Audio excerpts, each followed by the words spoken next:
ഒരാഴ്ചയിൽ 150 മുതൽ 200 ഗ്രാം, ഒരു മാസത്തിൽ അറൌണ്ട് 500 to 600 ഇത്രേ ആവശ്യമുള്ളൂ. റഫ്ലി ഒരു ദിവസം 25 ഗ്രാം മുതൽ 30 ഗ്രാം വരെ കൂടാം. ഈ ഒരു ക്രമത്തിൽ തൂക്കം കൂടുന്നുണ്ടെങ്കിൽ അമ്മയ്ക്ക് കൃത്യമായ അളവിൽ പാലിക്കണം. അങ്ങനെ കൂടുന്നില്ലെങ്കിൽ അത് മുഴുവൻ പാലിക്കാനില്ല. അപ്പൊ നമ്മൾ വേറെ എന്തെങ്കിലും അവസരം നമുക്ക് നോക്കിയിട്ട് വേണം പാലിക്കാൻ. ആ കാര്യങ്ങൾ ഡോക്ടർ കൊടുക്കുക. രണ്ട്, ഒരു ആവശ്യത്തിന് പാല് കിട്ടുന്ന കുട്ടി സാധാരണ നിലയ്ക്ക് ഒരു 5 മുതൽ 6 വരെ പ്രാവശ്യം മൂത്രം.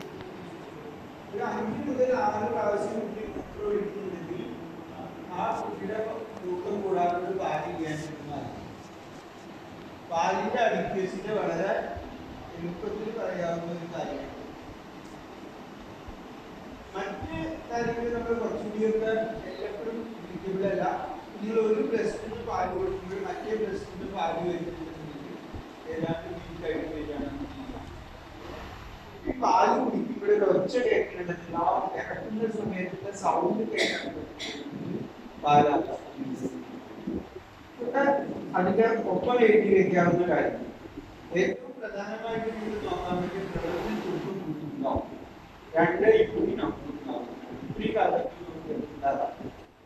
ഇതെല്ലാം ശരിയാണെങ്കിൽ കുട്ടിയുടെ തൂക്കം കൂട്ടുകയാണെന്നുണ്ടെങ്കിൽ ആ കുട്ടിക്ക് എന്തെങ്കിലും അസുഖം.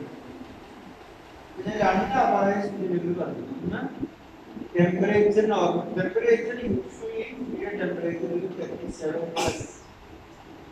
35 താഴെ പോയാൽ വളരെ അപകടം. 36 ആയാൽ തന്നെ അപകടം. സെന്റിഗ്രേഡ് ആണ് നോക്കുന്നത്. അടുത്ത 98.4. 95 താഴെ പോവുകയാണെങ്കിൽ അത് അപകടം. ടെമ്പറേച്ചർ വളരെ കൃത്യമായിട്ട് മെയിൻറ്റെയിൻ ചെയ്യാൻ പറ്റും. അതില് നമുക്കിവിടെ എങ്ങനെ വേനൽക്കാലത്ത് പാലക്കാട് ടെമ്പറേച്ചർ കൂടിയിട്ടുള്ള ബുദ്ധിമുട്ടുണ്ടാകും. ശരിയാവുന്നില്ല. പക്ഷെ കുറച്ചുകൂടി വളരെ ശ്രദ്ധിക്കേണ്ട പ്രശ്നം ഊഷ്മാവ് കുറയുന്ന അവസ്ഥ. അപ്പൊ ഈ കിട്ടിയാനായിട്ട് എന്തൊക്കെയാ ചെയ്യാ? ഒന്ന്, നിങ്ങൾ കവർ ചെയ്ത് വെക്കാം.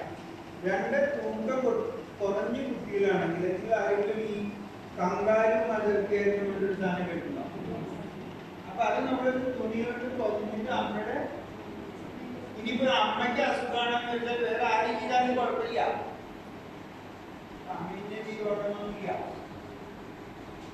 ഇതിനെ കൊണ്ട് ഒരുപാട് വേറെ ഗുണങ്ങളുണ്ട്.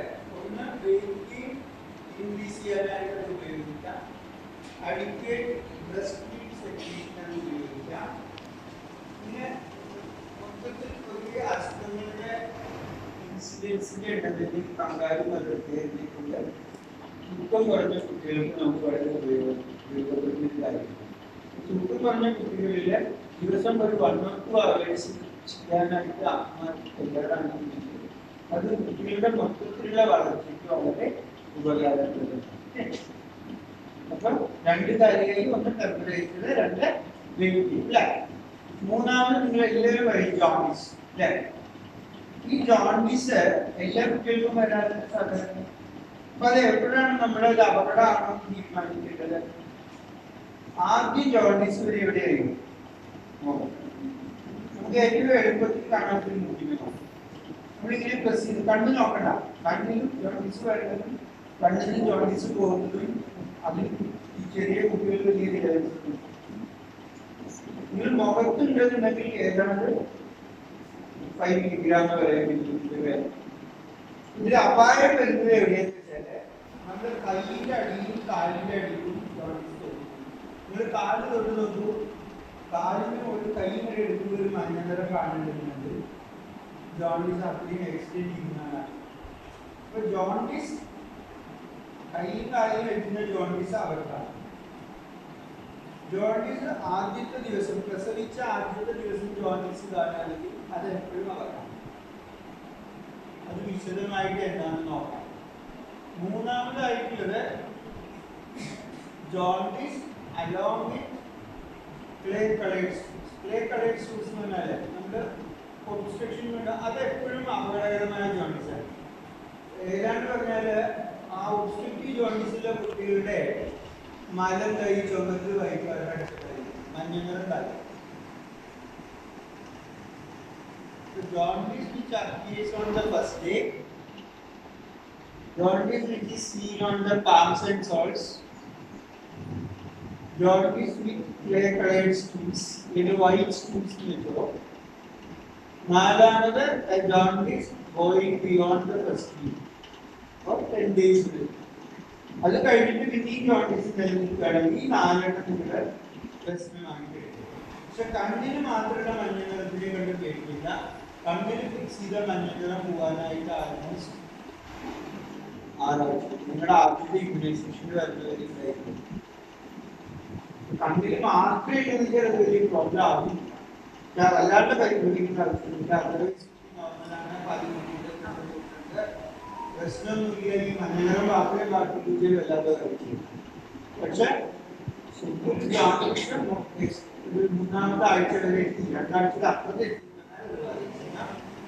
ഈ കളറുള്ള മരമാണെന്ന് പറയുന്ന കയ്യിൽ കാലുകൊണ്ടെങ്കിൽ പറയുന്ന ആദ്യത്തെ ദിവസം ഇത് 4 ഡേഞ്ചറസ് ജോണ്ടിസിന്റെ ലക്ഷണം. പിന്നെയുള്ള സൂചനകൾ ഒന്ന് നമ്മൾ എല്ലാവരും സ്വാഭാവികമായിട്ടുള്ള പ്രസവിച്ച് കഴിഞ്ഞിട്ട് 24 മണിക്കൂറിനകം ഫലം പോയിട്ടില്ലെങ്കിൽ അത് അത് പലപ്പോഴും എന്തെങ്കിലും ഒരു അസുഖത്തിന്റെ ലക്ഷണമായിരിക്കും. നോർമലായിട്ട് തൂക്കം കുറഞ്ഞ കുട്ടികളിൽ വളരെ അപൂർവമായിട്ട് കാണാറില്ല. പക്ഷെ 24 മണിക്കൂർ കഴിഞ്ഞ് ഫലം പോയിട്ടില്ലെങ്കിൽ അത് എന്താണെന്നത് ശ്രദ്ധിക്കണം. എന്നാൽ മൂത്രമൊഴിക്കാനായിട്ട് അത്രയും സാധാരണ ഒരു 48 മണിക്കൂർ